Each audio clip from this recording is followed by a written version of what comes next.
in the state of Iowa. They are growing out at camp. We have, everybody knows what woodpeckers are. We have the great big 15-inch woodpeckers, the pileateds. The big ones, the ones you see in northeastern Iowa. They've been nesting the last 6 years out at Y Camp. We also have nesting broadwing hawks. These are the smaller than the red tails with the banded big white band. They're not in very many parts of the state of Iowa. We also have nesting Cooper's hawks out there. And for the first time ever this winter, bald eagles have built a nest. When they show you over here the size of a bald eagle nest compared to the bald eagle, I had a bunch of 4-H kids out last weekend, and we got to go stand underneath this nest they were building. And it is, kids always said, we read a book that says you could lay down in that nest. When they looked up, they're like, you could lay down in that nest. It's like they finally got the connection with, like, that's what they were talking about. So camp is just a really neat place for people to interact with nature and the outdoors. I am a naturalist. Everybody say that word with me? Naturalist. We study nature and the outdoors, and I work a lot with kids. I really want to teach them that there's 3 primary ways that we learn. We learn through observations, reading books, and talking to experts. What I don't want them to do is walk away and say, boy, that was a great experience. And then 2 weeks later, they're like, oh, there's a bird. What kind of hawk? You know, I wish that Mike guy was here. No, I want them to be able to say, I have the tools to figure out what that bird is myself. So we teach observations, reading books, and talking to experts. So first thing we do, observation. I always carry my binoculars with me. I only stopped once on the way down, but I will probably stop multiple times on the way back. There's a lot of waterfowl. There's a lot of open water, so I'm always checking stuff out with my binoculars. I'm always looking at animal tracks as I walk through the woods. Right now, their stuff is already starting to emerge. Anybody been out in the woods? Seen hepatica is already starting to come up? Yeah, stuff is already, and if you have a garden, if your daffodils and stuff are already coming up, they've been tricked by this warm weather.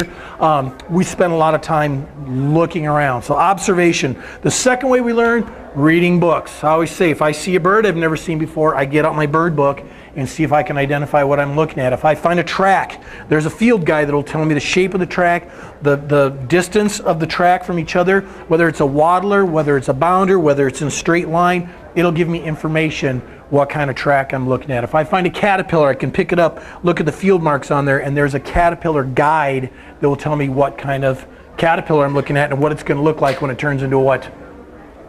Butterflies. So we learn by reading books. We also learn by talking to experts. We're always trying to find somebody who knows more than we do, and then we ask them lots and lots of questions. If I'm supposed to do a geology program for 6th graders, I can go out every day and look at rocks. I can read a bunch of books about rocks.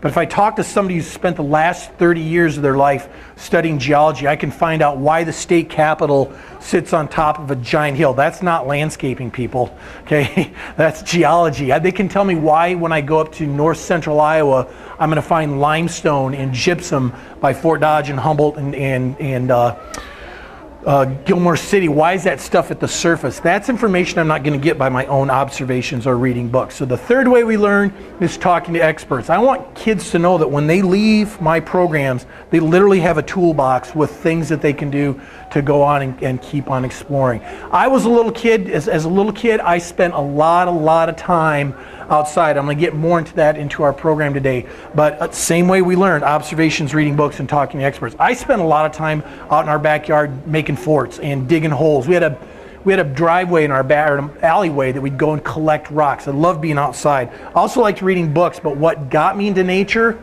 were dinosaur books. Dinosaur books got me into reptiles and amphibians. That got me into African animals. I got a 6-year-old, guess what he likes to read?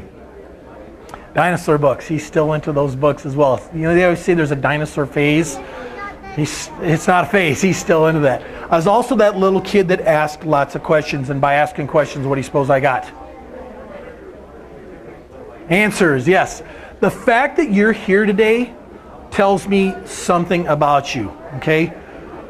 There's a lot of options here today. Your house, every one of you needs to get worked on your house. Why are you here? Okay, maybe you're like, I want to be entertained. I want to go someplace else.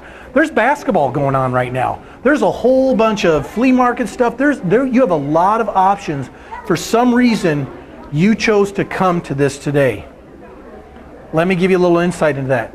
Think back when you were a child. How many of you had a wild place that you spent time in? Whether it was a little creek bed or a little pasture.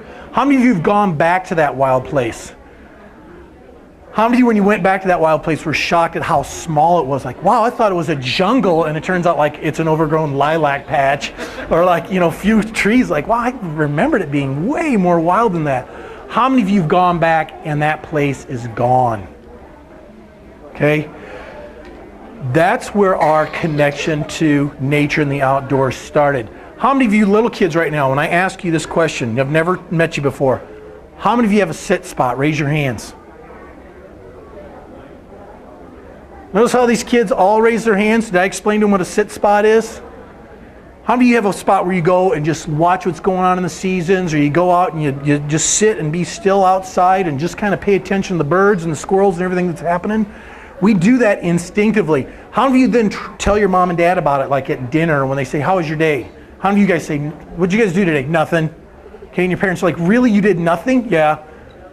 After you've been at that sit spot, what do you need to be telling your parents about? About what happened at that sit spot. So adults, let me ask you this. You don't have to raise your hand on this one. How many of you did something that you knew was naughty at that special little spot?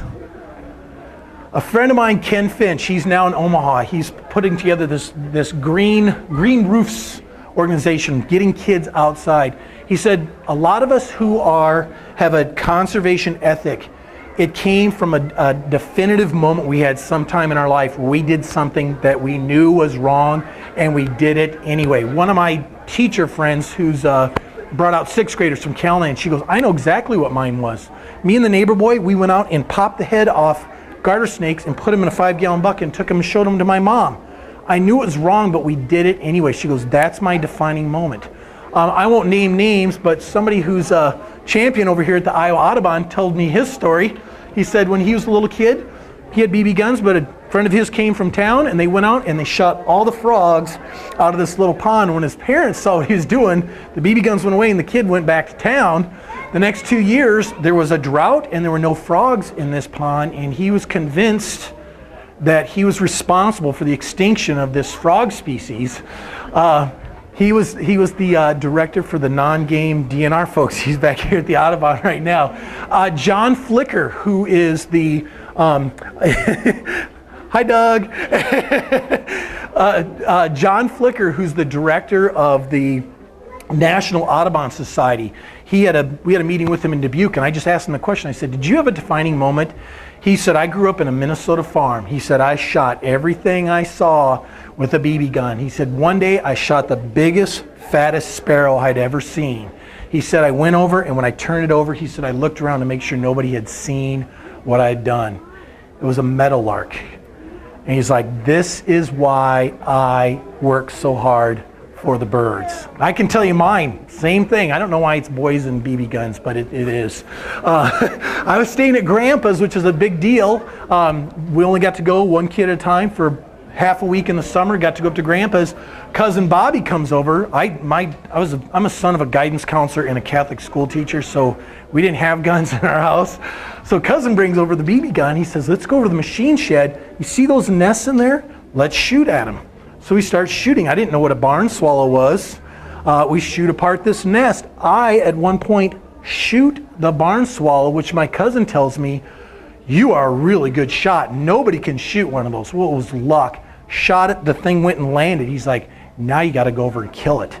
It wasn't dead. So I had to sit there. Now I'm with my cousin. I have to do this evil deed here. I have to kill this bird that I've wounded. And I was fine. It was that night when I'm laying in bed and I hear it raining on the roof, and I'm thinking, that barn swallow will never hear this rain falling on this roof.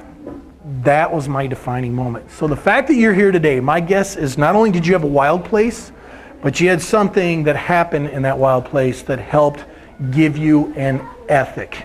And that's what I want to talk about today, is creating opportunities to get kids outside. Right now, how many of you have heard of the book Last Child in the Woods by Richard Louv? Anybody heard of this book? Get a copy of this. He has all the brain research that shows why we need to get kids outside. This generation of child right now, when they turn 30 years of age, they will have spent 10 years in front of a computer screen. Whether that's video games, whether that's YouTube, whether that's working on the computer, a decade of life looking at a screen by the time that they are 30 years of age. We need to be getting these kids, giving them experiences to get outside. So Richard Louv, in 2008, the National Audubon Society recognized this book, Last Child in the Woods, as a great conservation piece. But how many of you have read the Sand County Almanac by Aldo Leopold? That was written in it wasn't written as a book. He wasn't trying to get published. These were just some writings that he had kind of was thinking about, and his children were the ones that ended up putting them together. If you don't have that book, get a copy of this book. It's a great book because the first chapter is done by months. So January, February, March, those are chapters. So it's nice, like, okay, it's March, I haven't read March yet. When you sit there and read these chapters, he has such profound things to say that you would think that this was written the same time that Richard Louv has written his Last Child in the Book. So Last Child in the Woods book. I'm going to share a few quotes, not a bunch, but here's, listen to what these words sound like. This is on the chapter called On a Monument to the Passenger Pigeon. He says, our grandfathers were less well-housed, well-fed, well-clothed than we are. The strivings by which they bettered their lot are also those which deprived us of passenger pigeons. Perhaps we now grieve because we are not sure in our hearts what we have gained by the exchange. The gadgets of industry bring us more comforts than the pigeons did, but do they add as much to the glory of spring? The gadgets of industry. How many of you see everybody sitting there doing this? He was talking about the telephone, not about your smartphone. Okay, he was talking about the beginning of television, not YouTube. I mean, this is what he had to say back in 1949. So one of the things I really like about Leopold, and this is something when we naturalists try and put together programs, he really talks about this in Sand County Almanac. He talks about awareness, value, and action. How many of you guys are ready for a PowerPoint?